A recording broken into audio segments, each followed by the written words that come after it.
Reach for two, and there's a foul push. A push called. And blue number 11, Watkins, that's her second foul of the game. And Alexa Watkins, the guard, strong forward, sophomore at 5'10", gets her second foul in the game here. 3:26 in regulation. It is 70-7. Comets are up by 63 points. And the Comets get the rebound, goes out of bounds, and looks like they're going to get the ball back to the Titans. A fast game at that. Remember, North Carolina High School athletic rules state that if you are 40 points or more in a game in basketball, the clock goes on and runs until it's over. Does not stop unless there's an injury timeout or a timeout called by the referee. The clock goes nonstop. Shooting at the line went Watkins. Watkins went for the layup, couldn't get there. Number 40 recovers, though, and she'll get another 2 points for Shirley Moses, the center sophomore at 6'1" for the Comets. 2:40, and the clock goes down. It's 72-7.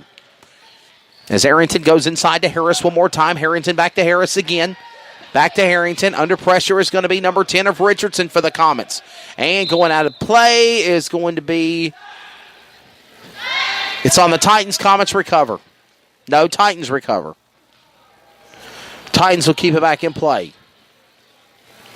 For three. Nobody home. Number 4 of Jackson goes inside, fighting for it, rebound, and there's a double dribble called. Double dribble called on number 30 of Brittany Blunt. For the Comets, Titans, and a steal by Richardson. Here comes the Princess. Princess inside to number 12, going for two. Julie Clement trying to go for the layup, and she missed the backboard, but there is a foul called, and she'll go to the line.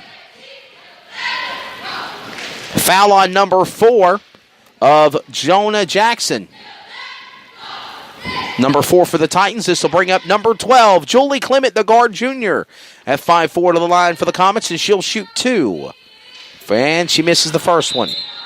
Substitution coming in the game for the Titans, number 33, Tatiana Hillard, the power forward. And looks like number 23, Mackenzie Hedinger, is going back in the game for the Comets, as Alexa Watkins will take a rest. 1 minute left to go in regulation. The damage is done. The Comets are about to become 3-1 for the year in non-conference play. They've got Broughton on Thursday on the road, and Garner, their arch rival, after that disappointing, controversial loss in Garner last Friday night. They got them back in C-Town this Friday. As the clock ticks away here, Princess Richardson back to Hedinger. Hedinger goes to Clement. Clement going for 3. Bouncing off the backboard, no good. And in the rebound by Shirley Moses, and she'll put in 2. 30 seconds left to go in regulation. The varsity boys are up next. The varsity men have their game next, and out of bounds. And it will go back to the Comets. 16 seconds. Do you go for your shots, or do you just let the clock run down? The damage is done as Julie Clement for the Comets at the far side couldn't catch the ball, and it goes out of bounds, and the Titans will get it back. But the clock is about to tick to 0. That's the game. It is over. Final score in South Garner.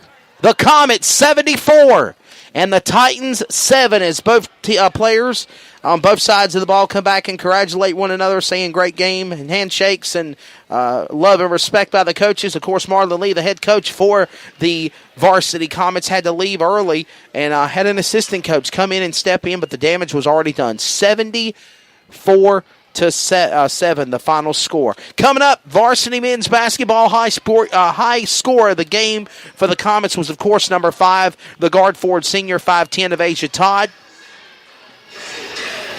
Like almost 24 points in total for the young lady tonight, matching her almost high total of 25 points at the last game that she played against Corinth Holders the other week ago. 24 points in total for number 5 of Asia Todd. Second on the high points list was, of course, number 40 under the rebounds, catching the rebounds and putting up the baskets of Shirley Moses, and also an impressive game also for number 34 of Jadea Scott. And the high score of the Titans was number 33 of Tatiana Hillard. The power forward only had 3 points hits a field goal, and that was the highest shot of the game so far. So as it stands, 74-7, the final score. The varsity boys, the varsity men are up next, and we'll have that game for you here in just a moment on CRN, the Community Radio Network. Stand by, as we're probably about 10 minutes away from airtime. Thank you so much for joining us for the Varsity Girls coverage. Again, for Trace Knight, executive producer of CRN, I'm Wesley Outland. We'll have the varsity men's action coming up very, very shortly from South Garner High School. Final score, the Varsity Girl Comets 74 and the South Garner Titans 7. You've been listening to Comets basketball on CRN, the Community Radio Network. We'll be back shortly for the Varsity Men's program.